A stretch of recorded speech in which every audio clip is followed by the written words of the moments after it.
Okay, and hello everybody. Welcome to Live at Epiphan. This is the show that airs live from our studio here at the Epiphan office every Thursday at 3 o'clock. Thanks so much for being here with us today. I'm your host, Dan. And my name is Phil. And happy Canada Day and 4th of July long weekend coming up for everyone. Wanted to make sure that we were celebrating these two big holidays. That's why we've got our beautiful flags behind us. And we've got a new face here in the studio today. Phil, why don't you introduce yourself to the audience and tell us a little bit about yourself? Yeah, thanks, Dan. So my name is Phil, and I usually work in California in the Palo Alto office. I work marketing, but I've been with Epiphan for many years now. 2 years ago, I used to work in the QA department. So, yeah, it's a little history about me. That's very cool. So you know Epiphan pretty well. Yeah. And you get to, being in QA, I guess you get to play with all the products. Oh, yeah. So that must be fun as well. Definitely a good time. So we have a great topic today. Why don't we start jumping into it right now? We want to talk about different sizes of events that you might want to produce live streams from. So we're going to be looking at all scales, whether major events, large events, small events, everything in between, talking about some of the challenges you might face, some of the production hurdles, and how to utilize live streaming to tell the story at these events. So we're going to start things off. I'm going to ask you, Phil, maybe you can tell us, I know you were talking to you've talked to our customers a lot. You're always finding out the ways that people are using our products. Maybe you can tell us about some of the sort of small scale events that people want to live stream. Yeah, definitely. So people usually like to live stream vlogs, school sports events, fireworks, even the finish line of a race or an air show, maybe. So I don't know, you're the video expert. What kind of video production goes into small events like that? Well, with a small event, if you're talking about someone who's maybe the blogger that's just starting out as the vlogger, if you will, or the high school sport event, there may not be a lot of budget behind these types of productions. So keeping cost low and keeping your equipment footprint small is ideal. Yeah. When it comes down to doing a live stream of like a blog or a high school sporting event of some kind, it might make sense to use a small camera like what you see here, something with a built-in microphone. That way you're not dealing with multiple audio sources, you're not dealing with any complications, you're putting your camera on a tripod and you're ready to go. Yeah. So you see, we've got an example here actually of a camcorder-sized camera being used with our Webcaster product for a small live stream. Very simple setup. You see, it's not actually very much equipment to fit it in a backpack. And maybe you could tell us a little bit about why the Webcaster is a great product for the small-scale live streaming. Well, one of the coolest features I think about the Webcaster is the fact that you actually don't need a power outlet for it. It's totally charged by a battery bank, and you could get the internet connection from the personal hotspot on your cell phone. So you could essentially live stream anywhere with a camera. That's pretty cool. And actually, that's, I think, what we see here with the camcorder, we see with the Webcaster, and it's attached to a battery bank. So if you have like a 30,000 milliamp hour battery bank, that you could run a Webcaster all day, very low power draw. So that's a nice feature to have, and to be able to go mobile. It's something we've been experimenting with a lot here just locally, and it's been fun. I know George has been out at some motorcycle meetups, and we've been out in the park live streaming mobile over a cell phone hotspot. So very cool way to use the Webcaster X2, and obviously we'll be talking a lot more about this.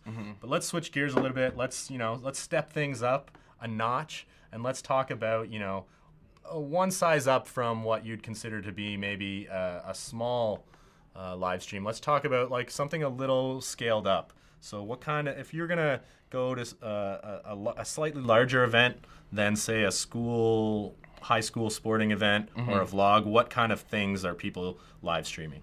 Well, usually people live stream a lot of like local sports teams, something bigger than from a high school, or like a swim meet, a press conference, a commencement, or even a church service. Okay, and in terms of, what differentiates, we were talking before about the small camcorder size setup with an internal microphone.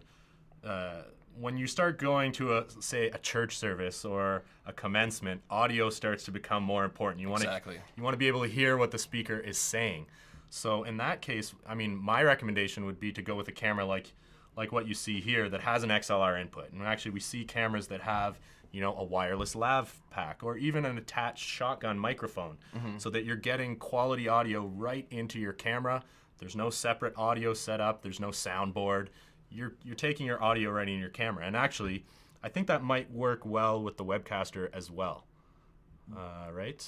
Well, the Webcaster, it would work if you're taking the audio from HDMI.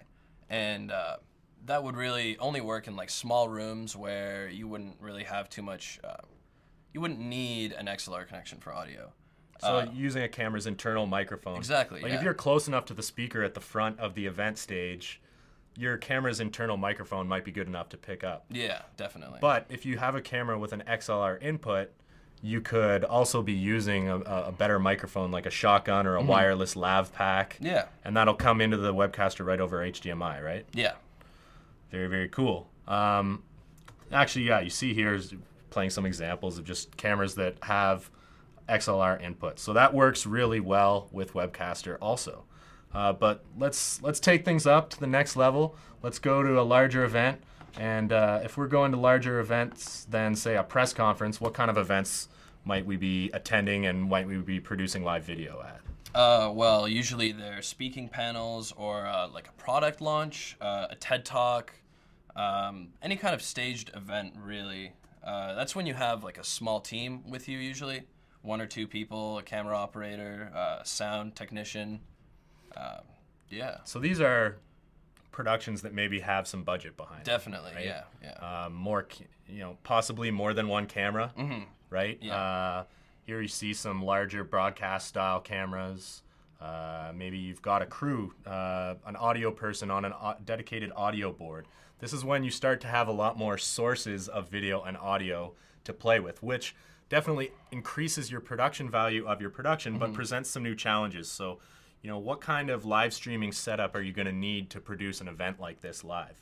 Well, glad you asked, because I would highly recommend the Pearl right here. That is because it has multiple camera inputs, or multiple sources that you can input into the device, and it records and streams everything.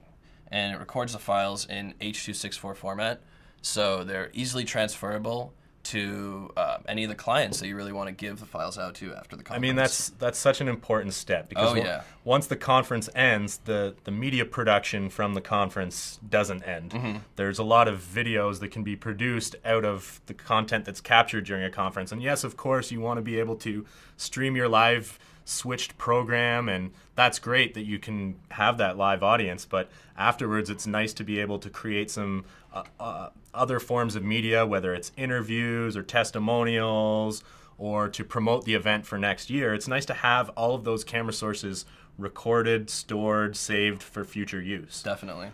So Pearl, I understand a lot of our customers enjoy it because of its H.264 recording format. And actually, maybe we can play. We recently had an interview with one of our friends over at Freeman, and we were talking to him about how he uses Pearl 2 for some of the events that he's capturing. So why don't we go ahead and play a clip.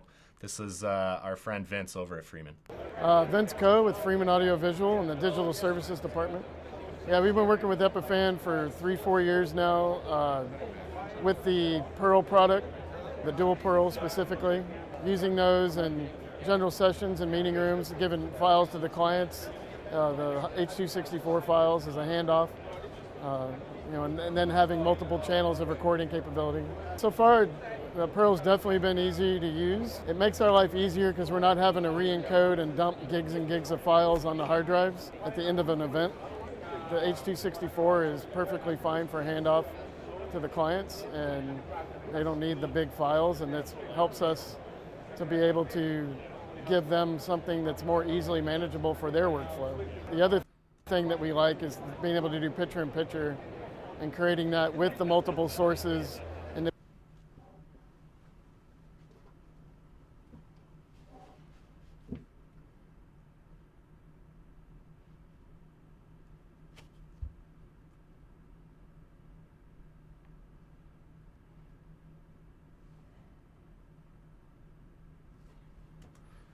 So there you have it. It was nice to. That was it. We actually caught up with Vince at Infocom, so it was nice to chat with him. We always love hearing how you guys are using our products. We'd love to hear how you're using them. The thing that Vince really liked about it and chatting with him was just how easy that handoff process was of getting the files where he needs them, collecting all of those sources, capturing them, putting them to network storage or dumping them to a hard drive, and that delivery process of handing off to his clients really makes his life easier. So that's great. Next, we're going to talk about finally, okay, we've talked about, the sort of TED Talk scale events, the conferences with multiple sources, but let's step things up to the next level. We're talking about major events. So how would you see our customers using our products at what kind of major events are people live streaming these days? Probably one of the most commonly streamed major event is esports, or electronic sports, so gaming competitions, really. But anywhere from like major keynotes to a product launch, any major conference, really. Those are all streamed very, very frequently. And, once you step it up to the level of major event, you're talking about lots of cameras, entire broadcast teams. Oh, yeah. Maybe there's already an existing broadcast switching setup. Again, Pearl, usable in these situations? What version of Pearl might someone use in this kind of a scenario? Well, I would really recommend the Twin Pearl, which is essentially the Pearl that we see on this desk here, but doubled in one case. So it has actually 12 different inputs that it can take, 12 different sources. It's very powerful, still records and streams everything, just like the regular Pearl would. And actually, we see it here. This is the rack mount version, and we can see there's a single Pearl on the top, and then the Twin Pearl. So lots of inputs, lots of ways to integrate this into your existing setup. Mm-hmm. I know in speaking with our team here, there's APIs that are accessible to be able to integrate this into your existing system and use your existing controller setup. So, I mean, that's nice, and you can, of course, all the functionality of the regular Pearl, but even more sources, even more ways to record, mm-hmm. and even more ways to utilize all of those sources and files. Yeah. There you see the back. So, wow, lots of inputs, lots of sources. Any final thoughts? Major events? What major events would you want to be streaming? Ooh, that's a good question. I really wish we could stream from E3 because I know they definitely talk about a lot of new products there, and a lot of people can't make it, so it's really be useful to be able to watch it from YouTube or something. I mean, in this day and age, it's nice to be able to attend these events yeah. remotely. You don't even have to necessarily be there anymore, and you can live it as though you're alive, as though you were there, feel mm-hmm. like a part of the audience. And I think we're seeing a lot of these major conferences and unveilings. Live stream is extremely popular at major product launches now. It's almost a given that during a major product launch, there will be a live audience from around the world. So It's very cool, very exciting. Actually, just a couple weeks ago, I streamed from SVOD, which is Silicon Valley Open Doors, which is a conference in Mountain View. And it was a really cool setup. We had multiple cameras pointing at the main stage, so we could change angles whenever we wanted. And when there wasn't anything going on there, we would switch live to a room to the side they were doing interviews in. So people watching the stream were always watching something interesting, never just a blank stage, That's really cool. Mm-hmm. And what were you using? You were using Pearl? Yes, I was using the Pearl. And were you operating the switcher on Pearl? Yeah, I was doing totally everything myself. I actually had another coworker with me that would just monitor the stream whenever I needed to step away for a minute, but it was really easy to do entirely myself. See, usually these large events would have whole crews, but, we're just two people, and we could do it with one. Well, that's fantastic. Now, I know I've been chatting with you, and I always like to hear what you guys down in California have been up to lately. And you were telling me about something interesting, a live stream that actually is live right at this moment. Maybe you can tell us a little bit about what this live stream is. Yeah, so we are very good friends with the Palo Alto Junior Museum and Zoo. So we have donated some pearls and cameras to them, and as you can see, they are streaming bats live right now. Egyptian straw-colored bats and African straw-colored bats and Egyptian fruit bats.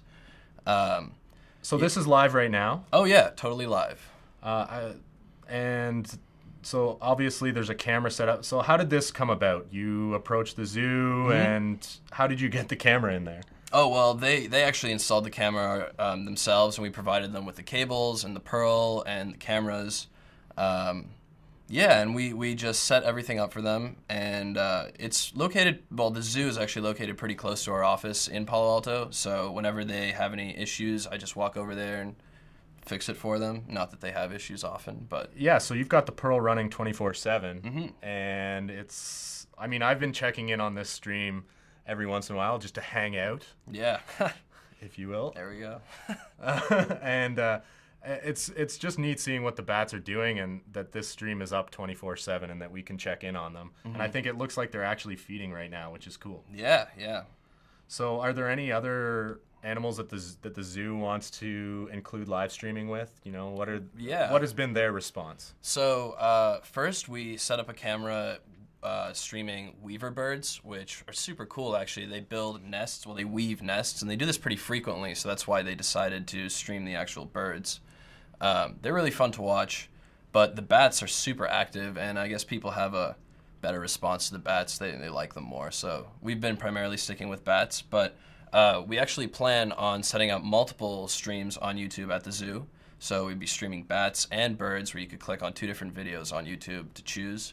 They're actually moving locations, so we're actually going to stream from their new location as well.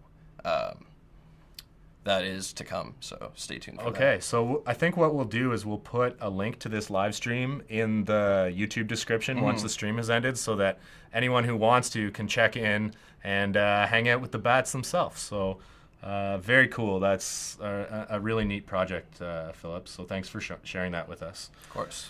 So I think that's about it. We wanted to just sort of do a brief overview of some different scale of events, but we also have some other news items that we just want to tick off quickly. Letting everyone know, reminding you that the Webcaster X2 is available and on sale now. If you want to find the easiest and simplest way to stream to YouTube and Facebook Live, it is the Webcaster X2. I've used it and played with it, and I couldn't believe how incredibly quick and easy it was to get up and running with a live stream. You don't even need a computer. You can really get streaming with one button press. So this is a great product. Check it out on our website, epiphan.com, and it's retailing now for $299 US, which in my opinion, that's less expensive than a cell phone. So this is now, in my opinion, the easiest way to stream to YouTube and Facebook. We also want to remind you that we're always releasing new firmware updates for our products as well. So Pearl 2, we have a new firmware update on its way, the 4.3 update, which will include a very exciting new feature, the Pearl, or rather the chroma key feature, which is what you see us using behind us, giving us this awesome flag green screen, and we've been playing with that a lot. So stay tuned for the 4.3 update. Also, as always, we want your suggestions. We want this show to be interactive. We want you to say hello and chat, or send us an email. You can email us live@epiphan.com. Next week, we're going to be back here, as always, at 3 o'clock on Thursday afternoon, Eastern Time, of course. And we're going to be having an interesting topic next week, which is how to eliminate post-production from your video production workflow. So often I've talked to up-and-coming creators, people who are trying to create content, and maybe they don't have experience using video editing software. Well, you don't need video editing software anymore. Use a webcaster, stream directly to your audience where they are on YouTube and Facebook. You don't need to necessarily be doing video editing, and there's actually some nice tools that you can use right in YouTube, and we're going to be talking about some of that next week, so make sure to come back for all of that. Anything else you want to touch on? Remember to subscribe to our YouTube channel, Epiphan Video, and like us on Facebook. Email suggestions to live@epiphan.com, and then tune in next Thursday at 3 p.m. to hang out with us. Hang out. I think that's the theme. Same bat time, same bat channel, 3 o'clock Thursday, and we'll see you then. Until next time, so long.